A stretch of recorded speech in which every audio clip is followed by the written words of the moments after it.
Bien le bonsoir les phénomènes, ça va ou quoi les gars? Nouvelle vidéo actualité sur le FC Barcelone, même si on manque cruellement d'actualité. En même temps, vu le niveau du club, il ne fait parler de lui ces derniers temps que par son niveau médiocre. C'est triste à dire mais c'est la vérité. Barbarossa, peut-être qu'en disant ça, ça vous effraie. Oui, c'est l'ogre qui a affronté le FC Barcelone ces dernières 24 heures. Le Barça a peiné, même si la première mi-temps, je l'ai trouvée assez intéressante. Mais ça ne m'a pas impressionné parce que c'était Barbarossa en face. J'allais pas dire, waouh, incroyable la première mi-temps. Non, c'est vrai qu'il y a eu du football. Ils ont bien joué. Le Barça, première mi-temps face à Barbarossa, ils ont joué au football, mais j'ai envie de dire c'est normal en fait. Je vois des gens s'exciter sur ça, ouais, première mi-temps, c'était du football, on a géré, mais c'est normal, j'ai envie de dire, c'est le strict minimum qu'on demande face à une D4. Là, ils n'ont pas joué. Tu fais cette première mi-temps-là contre le Bayern, contre City, contre Naples, le match qui arrive, ok, je veux dire, bien sûr, première mi-temps, le Barça, nanani, ils ont joué au ballon. Barbarossa, s'il te plaît, c'est normal, c'est juste logique. Et en plus de ça, ils n'ont même pas su tenir cette cadence-là, cette manière de jouer-là, de la première mi-temps à la deuxième. À la deuxième mi-temps, les joueurs se sont dégonflés. Ils n'ont clairement pas su maintenir leur façon de jouer. Durant cette vidéo, on va passer en revue rapidement un probable nouveau maillot du FC Barcelone pour la saison prochaine. Et là, on parle d'un réel nouveau maillot. En tout cas, comme d'habitude, selon mes goûts à moi. Peut-être qu'il y en a qui ne vont pas aimer, mais là, pour moi, on nous respecte quand même. Nike commence un peu à nous respecter, malgré que, selon les bruits de couloir, le contrat entre Nike et le FC Barcelone pourrait bientôt toucher à sa fin. Comme on le sait, Puma devrait reprendre le fil, du moins, il se montre intéressé. Allez, commençons cette vidéo sur le FC Barcelone sans plus attendre. Et j'ai envie de commencer directement par cette pépite, parce que ces derniers temps, j'ai rabaissé le maillot du Barça, là, qui est sorti il y a pas longtemps. Je crois qu'il est sorti, non? Je sais pas si c'était prévu pour la saison prochaine ou pas. Non, je crois qu'il est sorti. J'ai vu des images récemment sur Internet, il était dégueulasse, mais vraiment, je sais pas qui a eu l'idée, quel styliste a eu l'idée de faire ce maillot-là. Mais celui-ci, franchement, ça remonte en cote. Là, je me dis, oui, Nike, il recommence à respecter le FC Barcelone.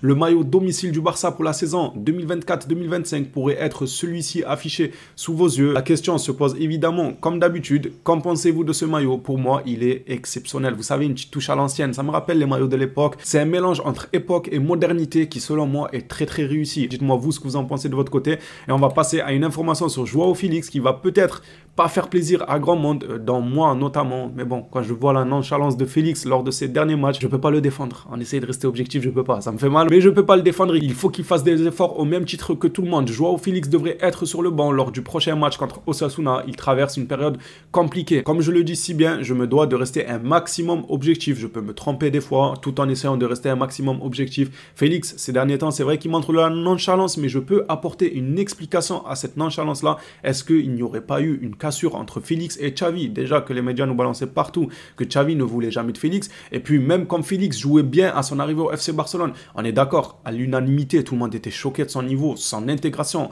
rapide. Avec ce Barça-là, ça a fait une très très bonne impression. Ça, c'était ok du côté de tout le monde, sauf du côté de Xavi. Parce que malgré les bonnes performances de Félix, il sortait automatiquement à la 65e, 70e minute. Il y avait un changement automatique. C'est-à-dire que Félix, il pouvait mettre 10 buts, 5 retournés, 4 ciseaux et un but de la tête, que Xavi allait le sortir à la 70e minute. Peut-être que ça a créé une cassure entre Xavi et Félix, sachant que les médias avaient déjà dit que Xavi n'aime pas énormément le profil de Félix. Pour moi, ce genre de joueur, c'est vrai qu'ils ont le talent. Après, vous savez que pour moi, le talent ne suffit pas. Il faut absolument travailler si tu veux arriver au sommet. Il ne faut absolument pas se reposer que sur « ouais, j'ai du talent ». On en a vu des joueurs, hein, les Ben Arfa et j'en passe. On en a vu à l'appel des joueurs qui ont du talent, mais vu qu'ils ne sont pas sérieux, qu'ils n'ont pas une bonne mentalité, eh ben, leur talent, il se fait vite oublier. Il chute très très rapidement. Félix pourrait être ce genre de joueur qui a le talent, mais niveau mentalité, ce n'est pas le plus exemplaire. Pour moi, ce genre de joueur marche à l'affect. Je m'explique, quand je dis il marche à l'affect, pour moi, il marche au feeling, à la façon dont le coach lui accorde une confiance, à la façon dont le coach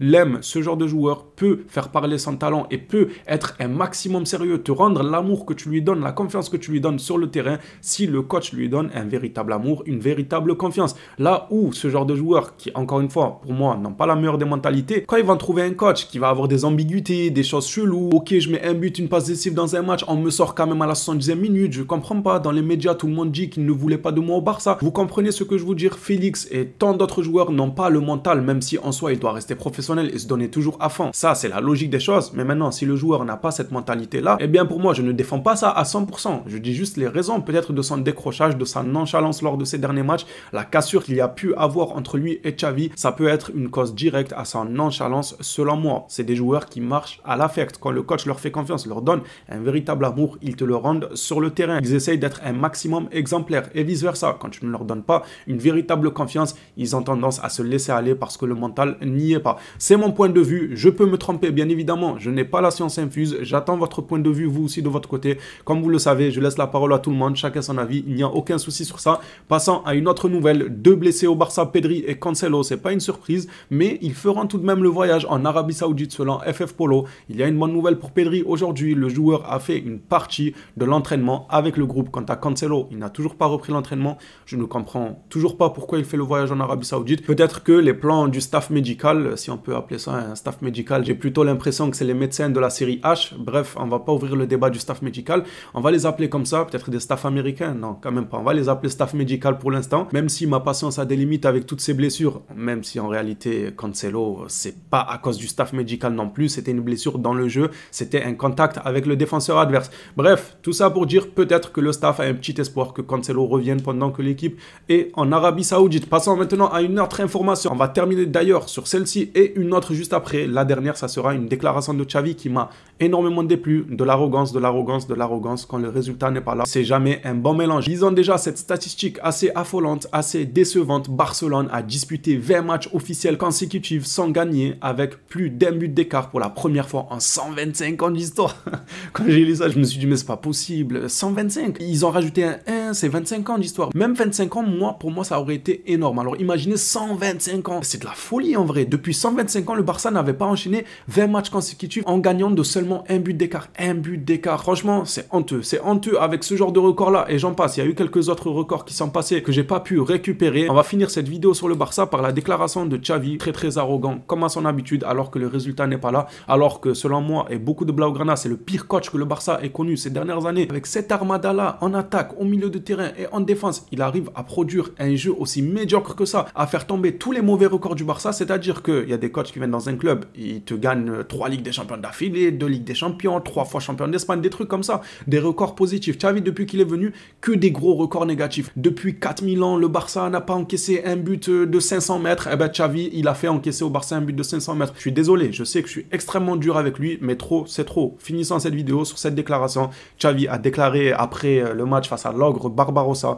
Au final, nous sommes en 8e de finale. C'est ce qui compte, objectif atteint. Mais c'est quoi ça? Vous savez ce que j'aurais aimé voir? Juste que le journaliste lui balance le micro dans la tête. De base, je suis anti-violence. Franchement, je suis quelqu'un contre ça à 100%, contre la violence. Mais là, tu dis ça, t'es journaliste, t'es là, tu te lèves, tu fais l'effort d'aller au travail et tout. Et un coach, tu lui dis oui, coach, vous jouez d'une manière médiocre depuis maintenant un long moment. En plus de ça, Barbarossa, division 4, ils jouent le ventre mou de leur division. Dites-vous qu'ils ne sont même pas premiers de la division 4. Tu viens, tu galères face à eux, t'as du mal à finir, depuis eux, ils égalisent. Oh, quand même. Faut lui lancer le micro, Xavi, quand il dit ça. Au final, on est en 8e, objectif atteint. Mais quelle arrogance. Quelle arrogance. T'as failli te faire tarter par une division 4, ventre mou, t'as rien proposé et tu oses dire, au final, objectif atteint. Super. Si tu galères autant face à une D4, j'ai hâte de voir ce que ça va donner face à des City. Si on y arrive déjà, si on arrive à passer Naples, même si eux, de leur côté, c'est pas tout rose non plus, ils sont vraiment pas top ces derniers temps. Mais si on arrive face à City, j'aimerais bien voir ce que Xavi nous proposera. Bref, les phénomènes, ça sera tout pour moi dans cette vidéo sur le FC Barcelone. J'attends vos retours dans les commentaires. On s'attrape à la prochaine. D'ici là, prenez soin de vous les Blaugrana.